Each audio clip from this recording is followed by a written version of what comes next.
Hello, guys, and welcome back to the Business of Lifestyle podcast. This episode is going to cover a topic that I never thought that I would share with the world, and I never thought would be happening in the world. But here we are stranded. Whew. So, we are stranded in Indonesia. For reasons that don't need to be explained. I know that the whole world by now knows what's happening with flights being cancelled. So we were due to fly home to the UK at the beginning of March, the day after the conflict broke out. And we were flying with Emirates directly through Dubai, and we can no longer travel. Our flight was cancelled after we arrived to the airport, after I had checked out of my accommodation and gave away toys, toiletries, slimmed down our possessions, ready to return home. And it has been quite challenging. If you follow me on social media, you will understand that I have been really quiet, and you'll probably now understand why. I fully appreciate that we are safe, that there are people in the world for whom this conflict is much more impactful. So this is not going to be any semblance of that. I hope it doesn't come across as tone deaf at all, because I fully appreciate the privilege of being in the same place as my daughter, the same country, that we are safe and that we have no risk to our life directly upon us. So I acknowledge that privilege from the outset. But packing up all of your worldly goods, well, not all of them, but all the ones that you chose to travel with, slimming down your possessions and mentally being prepared to come home, turning up at the airport with what was obviously a long flight ahead of you, and being turned away and told that you can't travel for an indeterminate amount of time. So that was over a week ago. That was like 10 days ago, and we're no further ahead in getting home. So the good news is that because I'm a freedom lifestyle strategist, I could not have been more prepared. My business can run partially on automation, but fully remotely. I have just the knowledge and the skill set and the life appetite to take on a challenge. I've got ADHD, so we are excellent in a crisis, guys. So if you have an ADHD friend or family member, definitely go traveling with them. If you are neurodiverse, then I'm sure that you will recognize that is a key skill to have at this time. I also have neurodiversities that don't make this very much fun for me, my OCD, and I'll explain more. I'll basically spend this episode talking to you about how that process unfolded for me. And yeah, I hope that it's interesting, but it will be real. It will be quite raw, and it's not ideal, guys. Like, even though I am a freedom lifestyle strategist and I love travel, when you commit to a plan and your heart is somewhere else, like my heart was with my dog, Wilbur, and with my parents and my friends and family, and we had plans and medical appointments and things that were important to us that now are no longer happening. And all of this on the context of the fact that I am a solo parent, right? I'm here on my own with a 4-year-old child, and I've done that many times, and I'm quite good at it, if I do say so myself. But I put weights and measures and balances in place to look after me and her and make sure that my mental health is supported, and I've got practical support in the areas that I go. And I didn't have any of that because we weren't expecting to fly, right? We weren't expecting to stay. So having to solo parent for, I think it was like 9 days or something like that, until I managed to get us back to where we had a solid base. Whilst dealing with emotions as well, like tough emotions of not being able to go home, whilst dealing with the practicalities of, I can't work now. If I don't, sorry, mosquito. If I can't if I don't have childcare, I can't work. It doesn't matter how good my setup is. Overnight, that was a problem, and it was going to be a financial problem for me as well. And this is where like freedom lifestyle strategies and the business mentorship that I do goes from like a nice to have, because some people would love to go on more holidays and some people maybe are happy with the amount that they've got.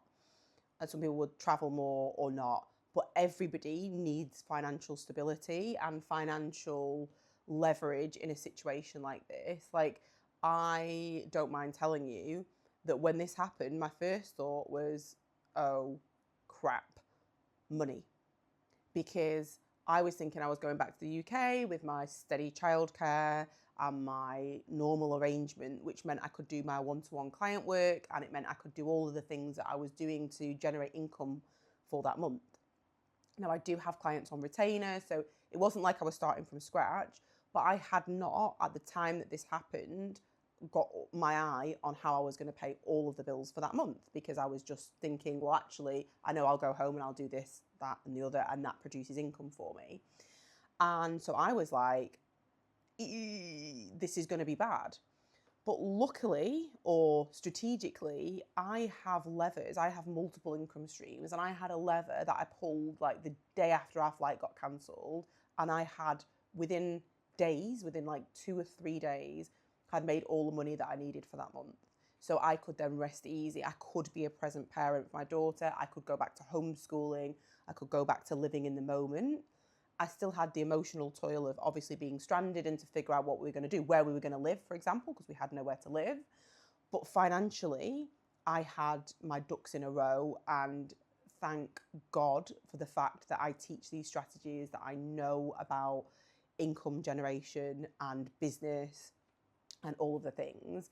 And I just think it's worth like acknowledging that the sort of multiple income streams, that the knowledge of that. Anyway, so that was something that I managed to box off quite quickly. The emotional side, honestly, I dealt with much worse than I thought I would have done, and that you guys probably think that I would have done. Like, I wasn't sat there like crying into my pillow that I couldn't go home, because I love travel. I love tropical locations. We happened to be in Bali. We had been traveling around other areas of Indonesia, but we had to get back to the mainland of Bali to fly, obviously, home, routing through Dubai. And even I was surprised at the emotional toll that it took on me, because I had to do it all with a smile on my face where I could, because I had a child watching me at all times, because I had no childcare.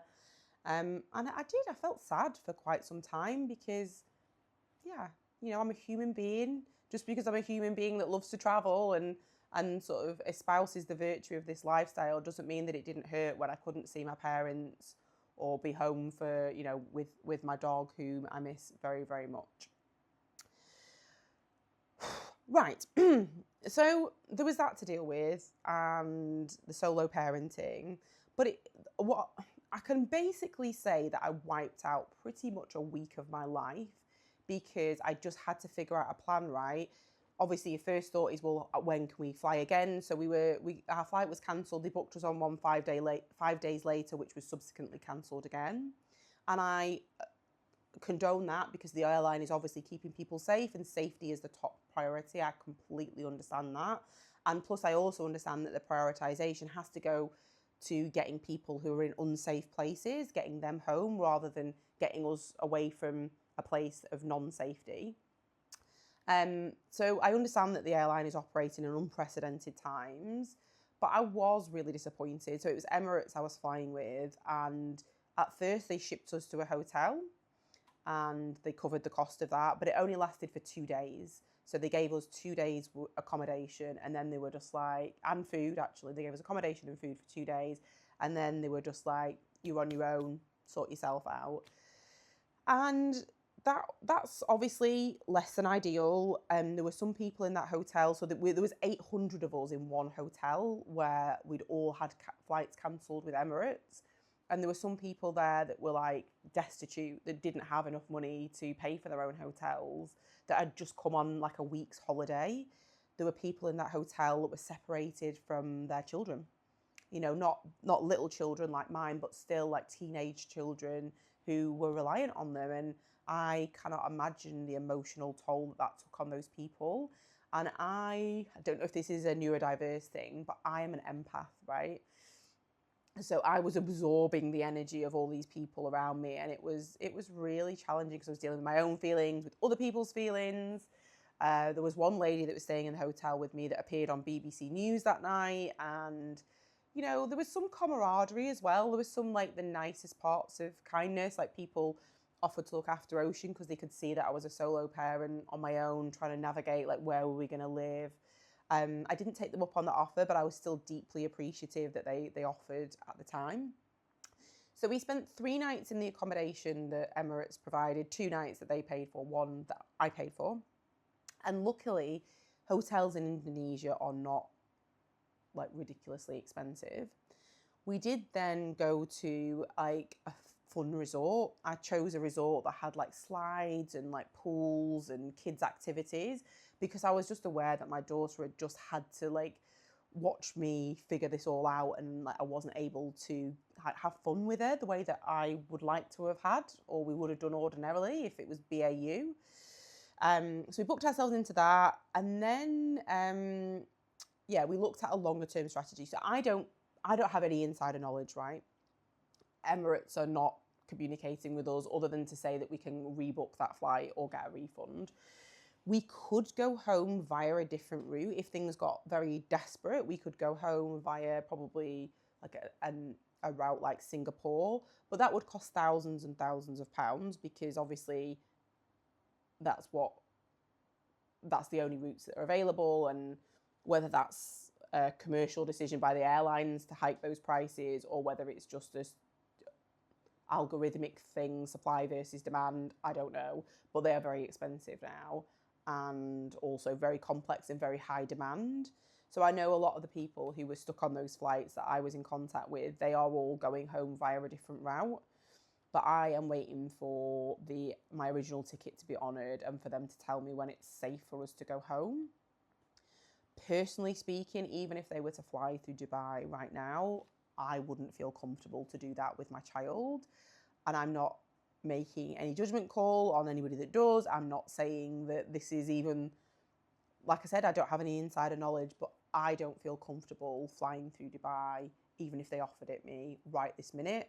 So we are probably going to sit tight. At the moment, we haven't been offered another flight anyway. They're not even flying out of the country. So there is no option. But we are probably just going to be on our freedom lifestyle path for a little bit longer. So after bouncing around for like a week, we have come back to the place in Bali, the mainland place that we felt the most at home. And that was honestly like such a godsend to us because we know people here.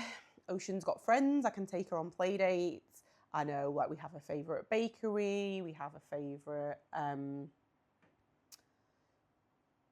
playground, part of the beach. I know where I can get my like favourite seared tuna steak for dinner. And we feel really comfortable here and we feel really safe. So this is a positive update in so much that I don't have any long-term plans for accommodation yet. I am once again in free accommodation, and I am so glad that I know the strategies that I've outlined in the blueprints, because it means that whilst I have had to spend out on accommodation for the first part of this and being stranded, for the moment anyway, we're in a beautiful villa with a pool and we are safe, secure. It's not a long-term booking, but we'll be here for a short while, and I can ground and I can get us a longer-term plan whilst I'm here. This area, we have reliable, trusted, vetted child support, access to schools and things like that if we need them. So I am very, very fortunate. And, anybody that's watched a number of these podcasts will know that I have been on a deep healing journey, and I am also coaching other women through not a healing journey, but through lifestyle choices and decisions that pair with income generation from a business mentorship perspective. So I've got a pretty deep well to pull from when things like this happen. And I'm just so grateful to the past version of me that invested in my own coaching journey, on other coaches taking me through my own process, on therapy, on all the things I did to help get me to this point. And it doesn't mean that like my mindset and everything is always 100% perfect. Of course it's not. I've shared in this episode how I was emotionally quite challenged by the conflict in general. My deep empathy for so many people who are suffering in the world, and the personal circumstances of being separated from family in a way that I didn't choose. But on the flip side, I have got this well of reserve, and you know what? I'm really grateful. I'm sat here in gratitude, and not in a toxic positivity way. In a, this lifestyle is something that I wanted to explore on a longer term basis anyway.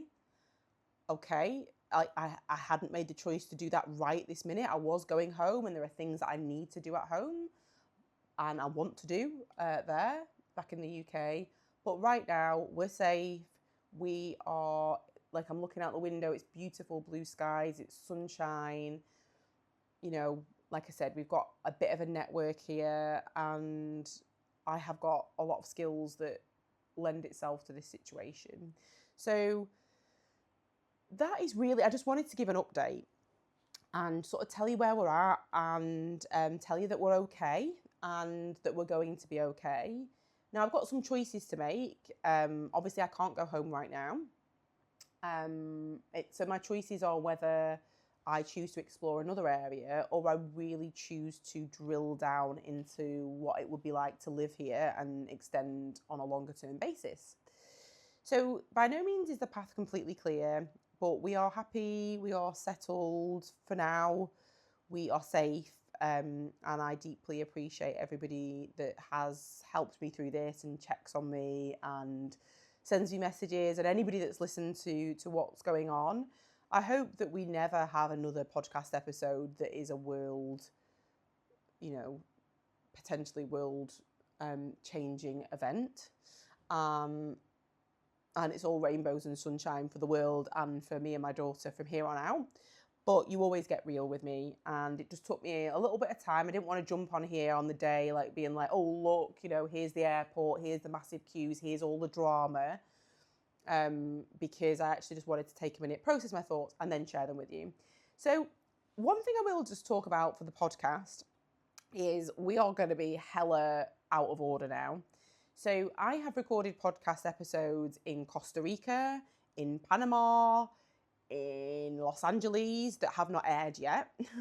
I have recorded podcast episodes about homeschooling. I've recorded episodes about the difference between freedom lifestyle, relocation, and traveling, and why I've chosen to look at the relocation piece for the first time since becoming a mum.